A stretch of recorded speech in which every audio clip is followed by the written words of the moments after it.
जय श्री कृष्ण दोस्तों। महाभारत काल के युद्ध में बहुत सारे रहस्य छिपे हुए हैं जिनके बारे में जितना अध्ययन किया जाए उतना कम है। ये तो हम सभी को पता है कि महाभारत के युद्ध में कौरवों के पास नारायणी सेना होने के बावजूद भी पांडवों को हराना एक कौरव योद्धा का सपना था। किंतु ये सपना किसी भी कौरव योद्धा का साकार नहीं हो पाया, क्योंकि पांडवों के पक्ष में नारायण अवतार भगवान श्री कृष्ण थे, जिन्होंने युद्ध प्रारंभ होने से पहले ही पांडवों की जीत तय कर दी थी। जीत तय होने के बावजूद भी पांडव एक योद्धा के सामने टिक नहीं पाए थे। स्वयं भगवान श्री कृष्ण को भी इस योद्धा ने सोच में डाल दिया था कि इसे कैसे परास्त किया जाए। महाभारत के महायुद्ध में इस योद्धा ने कौरव पक्ष का समर्थन करते हुए महाबली भीमसेन तक को खदेड़ कर रख दिया था, क्योंकि ये योद्धा पांडवों का सबसे बड़ा शत्रु था, जो कि दुर्योधन से भी ज्यादा अधर्मी था। इसने न सिर्फ अर्जुन बल्कि सात्विकी जैसे अनेकों पांडव योद्धाओं को धूल चटा दी थी। ये योद्धा कौन था, आपको इस वीडियो में आज पता लग जाएगा। असल में वो कोई साधारण इंसान नहीं था और न ही उसे हराना किसी अन्य योद्धा के बस की बात थी। ये योद्धा काफी बड़ा ज्ञानी था। इस योद्धा के पास अनेकों देवताओं के आशीर्वाद और दिव्यास्त्र की विद्या की महारत हासिल थी। तो आखिर कौन था वो योद्धा जिसने कौरवों का साथ दिया, लेकिन अधर्म का साथ देने की वजह से इस योद्धा की भी मृत्यु हो गई थी। किसने किया था इस योद्धा का वध, चलिए जानते हैं। दोस्तों, दरअसल ये योद्धा नरकासुर का पुत्र भगदत्त था, जिसने अपनी विद्या, कला और कौशल के बल पर रणभूमि पर हाहाकार मचा दिया था, जिससे भगवान श्री कृष्ण भी आश्चर्यचकित रह गए थे। भगदत्त इतना शक्तिशाली योद्धा था कि युद्ध के मैदान पर किसी भी साधारण योद्धा द्वारा भगदत्त का वध करना आसान नहीं था। भगदत्त अपनी शक्ति के बलबूते पर पांडवों की सेनाओं का नाश करते जा रहा था। भीमसेन, अर्जुन और सात्विकी जैसे योद्धा भी हक्के बक्के रह गए थे कि अब क्या किया जाए। लेकिन तभी भगवान श्री कृष्ण के मार्गदर्शन से अर्जुन ने भगदत्त का सामना समझदारी से किया। अर्जुन युद्ध में भगदत्त को पूरी टक्कर देने लगा, लेकिन एक लंबे युद्ध के बाद क्रोधित होकर भगदत्त ने अर्जुन पर भगवान विष्णु का वैष्णवास्त्र चला दिया था। भगवान विष्णु का वैष्णवास्त्र चला दिया था, जो कि काफी शक्तिशाली अस्त्र था, जिससे बच पाना असंभव था। अर्जुन की मृत्यु होनी लगभग तय थी, लेकिन अर्जुन के सारथी स्वयं नारायण के अवतार थे, इसलिए वो दिव्यास्त्र अर्जुन का बाल भी बांका नहीं कर पाया, क्योंकि इस वैष्णवास्त्र को भगवान श्री कृष्ण ने अपनी माया से नष्ट कर दिया था। लेकिन कहानी अभी खत्म नहीं हुई थी। भगदत्त को न केवल वैष्णवास्त्र बल्कि उसे शक्ति अस्त्र का भी ज्ञान प्राप्त था। भगदत्त के पास भगवान इंद्र के हाथी ऐरावत के वंश का सौप्तिक नामक एक हाथी भी था। जब उसका सामना भीमसेन से हुआ तो भीमसेन भी भगदत्त के मायावी सौप्तिक नामक विशालकाय हाथी को हराने में असमर्थ रह गए थे।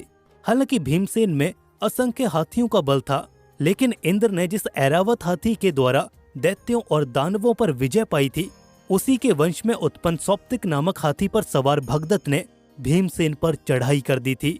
वो हाथी अपने पैरों और सूंड से भीमसेन पर हमला कर रहा था।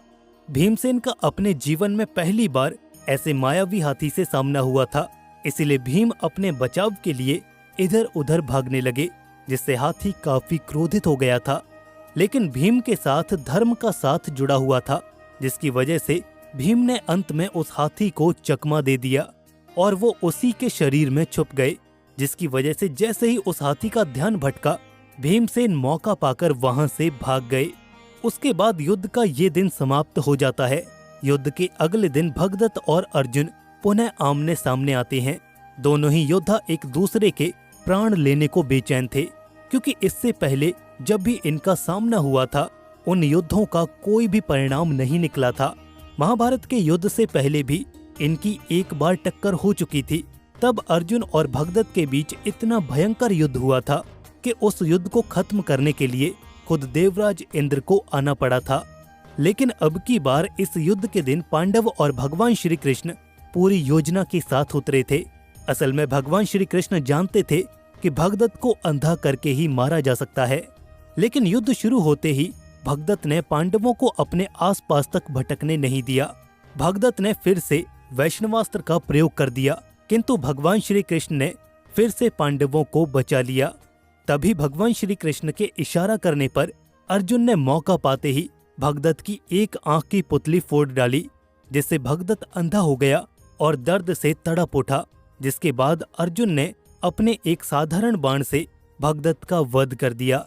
इस प्रकार भगवान श्री कृष्ण की सूझबूझ और अर्जुन की वीरता ने कुरुक्षेत्र की भूमि पर एक और कौरव योद्धा का नाश कर दिया। द्वापर युग में भगदत्त कर्ण, अर्जुन और पितामह भीष्म की तरह एक प्रचंडकारी योद्धा थे। ये बात भगवान श्री कृष्ण ने स्वयं कही थी। नरकासुर के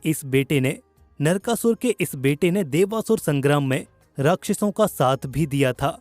नरकासुर की नजर शुरू से ही देवराज इंद्र के कवच कुंडल पर थी, जिसे मौका पाकर नरकासुर ने देवराज इंद्र से उनके कवच और कुंडल भी छीन लिए थे। जब नरकासुर अपनी अत्याचारी सीमाओं को लांघता जा रहा था, तब देवराज इंद्र ने भगवान श्री कृष्ण से सहायता मांगी, जिसके बाद भगवान श्री कृष्ण ने अपने सुदर्शन चक्र से नरकासुर का भी वध कर दिया था। ये कार्य कहने में सरल लगता है, किंतु इस कार्य को करने के लिए भगवान श्री कृष्ण की सहायता सत्यभामा ने भी की थी। तो दोस्तों, ये थी महाभारत के युद्ध में कौरव योद्धा भगदत्त की कहानी। क्या इससे पहले आप इसके बारे में जानते थे? अगर नहीं तो दोस्तों, हमारी इस मेहनत को एक लाइक अवश्य कीजिएगा, ताकि हम समझ सकें कि हमारी मेहनत सफल हो चुकी है। साथ ही दोस्तों, अगर आपको महाभारत और रामायण काल से जुड़ी ऐसी ही और अनसुनी कहानियां सुनने में दिलचस्प लगती हैं, तो हमारे YouTube चैनल ज्ञानलोक को अवश्य से सब्सक्राइब कीजिए। दोस्तों, फिर मिलेंगे आपसे अगली वीडियो में। तब तक के लिए जय श्री कृष्ण। भगवान श्री कृष्ण की कृपा आप और आपके परिवार पर सदैव बनी रहे।